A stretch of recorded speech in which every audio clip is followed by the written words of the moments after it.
Assalamualaikum warahmatullahi wabarakatuh. Jumpa lagi dengan Haryono 96. Kawan-kawan PJOK, kita masuk ke part 2, masih bidang ilmu profesional modul 2. Kita langsung ke soal. Suatu aktivitas yang dilakukan dengan sukarela tanpa paksaan dan dalam waktu luang adalah definisi dari A. Olahraga, B. Rekreasi, C. Pendidikan jasmani, D. Bermain, E. Pendidikan olahraga. Seperti biasa, kita jawab dulu. Ya, jawabannya D. Bermain. Next. Atletik adalah olahraga yang sangat populer dan mendunia. Terjemahan dari atletik itu sendiri adalah A. Track and event, B. Track and field, C. Action of show, D. Fitness and fit, E. Performance show. Jawabannya B. Track and field. Dilihat dari nomor dan gerak dari atletik sungguh kompleks, sehingga atletik disebut juga sebagai mother of sport. Alasannya adalah karena A. Atletik adalah olahraga yang paling unggul dan bergengsi di mata dunia.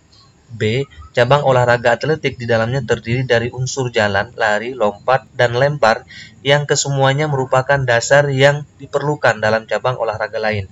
C. Merupakan induk dari olahraga tertentu yang diperlukan sebagai dasar atau fondasinya. D. Unsur yang ada dalam olahraga atletik merupakan refleksi dari olahraga yang dipertandingkan. E. Atletik mudah dilakukan. Jawabannya B. Cabang olahraga atletik di dalamnya terdiri dari unsur jalan, lari, lompat, dan lempar yang kesemuanya merupakan dasar yang diperlukan dalam cabang olahraga lain. Next, kemampuan tubuh melakukan penyesuaian terhadap pembenaan fisik yang diberikan kepadanya dari kerja yang dilakukan sehari-hari tanpa menimbulkan kelelahan yang berlebihan disebut A. Kebugaran jasmani, B. Ketahanan tubuh, C. Daya tahan tubuh, D. Kekuatan tubuh, E. Kekebalan tubuh. Jawabannya A. Kebugaran jasmani. Next, pembelajaran kebugaran jasmani berguna untuk meningkatkan kebugaran jasmani yang berkaitan dengan kesehatan, yakni A. Daya tahan kardiovaskular, komposisi tubuh, kelentukan, kekuatan, dan daya tahan otot. B. Kelentukan persendian, kelincahan, koordinasi, dan power. C. Kekuatan otot, daya tahan otot, kecepatan, dan keseimbangan. D. Daya tahan, kelenturan, kecepatan, kekuatan, dan kelincahan. E. Kecepatan, daya ledak, kelincahan, koordinasi, dan keseimbangan. Jawabannya A. Daya tahan, kardiovaskular, komposisi tubuh, kelentukan, kekuatan, dan daya tahan otot.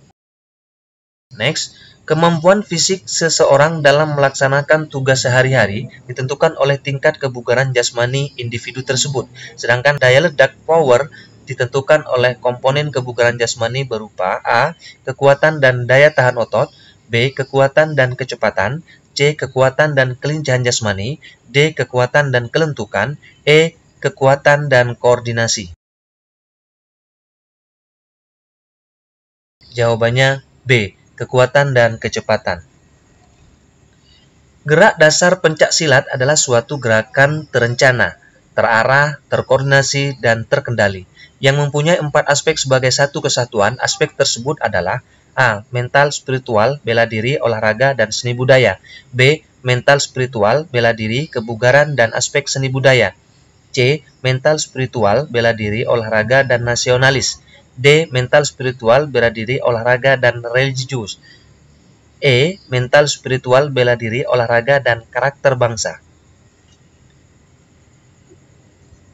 Jawabannya A. Mental, spiritual, bela diri, olahraga, dan seni budaya. Next, komponen kebugaran jasmani dikelompokkan menjadi 2. Yang pertama, kebugaran yang berhubungan dengan kesehatan, physical fitness related health.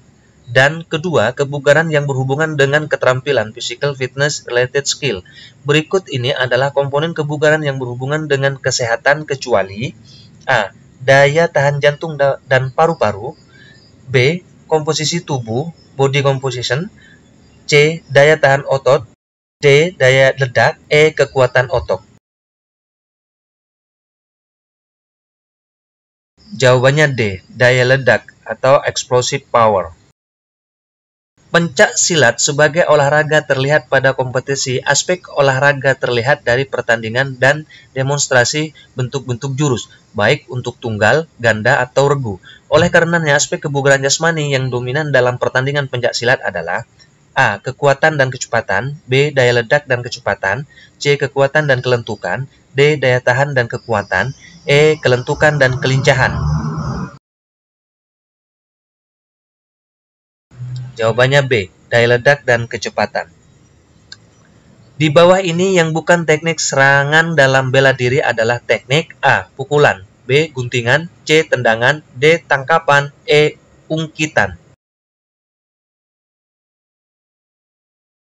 Jawabannya E. Ungkitan. Gerakan yang mengharuskan tubuh lurus adalah A. Kayang dan split. B. Split dan salto. C. Sikap lilin dan guling ke belakang. D. Handstand dan headstand. E. Guling depan dan handstand. Jawabannya D. Handstand dan headstand. Macam-macam guling adalah kecuali A. Guling depan guling, guling belakang guling dan guling depan kangkang. B. Guling belakang lurus, guling depan kangkang dan guling depan lurus. C. Guling depan kangkang, guling belakang lurus dan guling depan lurus. D. Guling belakang gulung, guling belakang samping dan guling belakang depan lurus. E. Guling depan lurus, guling belakang kangkang dan guling belakang gulung. Jawabannya D. Guling belakang gulung, guling belakang samping dan guling depan lurus. Yang termasuk gerakan split pada senam lantai adalah A. Split depan dan split samping. B. Split depan dan split belakang.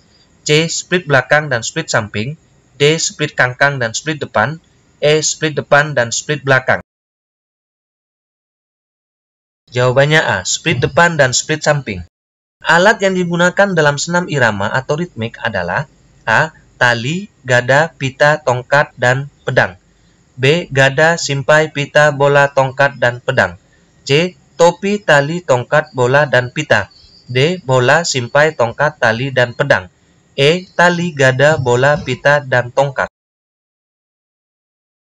Jawabannya B. Gada, simpai, pita, bola, tongkat, dan pedang. Mengapa dalam tahapan belajar renang pada setiap gaya urutannya adalah gerakan tungkai terlebih dahulu? A. Agar lebih mudah belajar renang. B. Tungkai merupakan bagian yang paling penting. C. Tungkai merupakan sumber pergerak utama yang memiliki tenaga yang besar tetapi perlu waktu lama untuk dikembangkan. D. Agar tungkai lebih maksimal.